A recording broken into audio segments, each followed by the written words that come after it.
नमस्कार, मैं हूं आपके साथ अभिषेक चांडिले।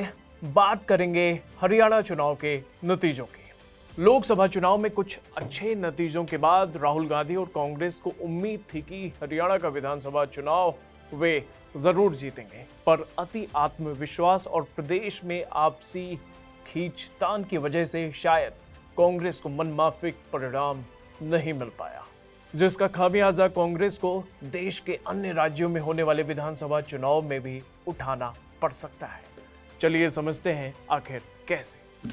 सबसे पहले बात करते हैं झारखंड की, जहां हरियाणा के नतीजों का असर झारखंड विधानसभा चुनाव पर भी पड़ना लाजमी है। हालांकि यहां पर पहले से ही हेमंत सोरेन की झारखंड मुक्ति मोर्चा जेएमएम बड़े भाई की भूमिका में है, लेकिन इस बार यहां कांग्रेस ज्यादा सीटें मांग रही थी। 2019 के विधानसभा चुनाव में जेएमएम 41 तो कांग्रेस 31 सीटों पर चुनाव लड़ी थी, जबकि आरजेडी को 7 सीटें दी गई थीं।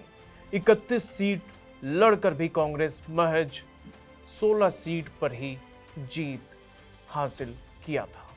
2019 के परफॉर्मेंस के हिसाब से वैसे भी जेएमएम ने कांग्रेस को ज्यादा सीट न देने का मन बना लिया था, पर लोकसभा चुनाव के नतीजों से उत्साहित कांग्रेस की ओर से 33 सीटें मांगी जा रही थीं। दूसरे नंबर पर बात करते हैं महाराष्ट्र की, जहां पिछली बार कांग्रेस ने एनसीपी के साथ मिलकर चुनाव लड़ा था, जहां कांग्रेस ने 125 प्रत्याशी उतारे थे, जिसमें उसने 44 सीटों पर ही जीत दर्ज की थी। वहीं एनसीपी ने 125 प्रत्याशी उतारे थे और 54 सीटों पर उसे जीत मिली थी। आगे चलकर 2019 के विधानसभा चुनाव के बाद महाराष्ट्र की राजनीतिक तस्वीर ही बदल गई। अब कांग्रेस का गठबंधन एनसीपी शरद पवार और शिवसेना उद्धव के साथ है। शिवसेना ने बीजेपी के साथ मिलकर 2019 में 124 सीटों पर चुनाव लड़ा था। इस बार सब साथ है तो सीटों का बंटवारा भी थोड़ा उलझ गया है।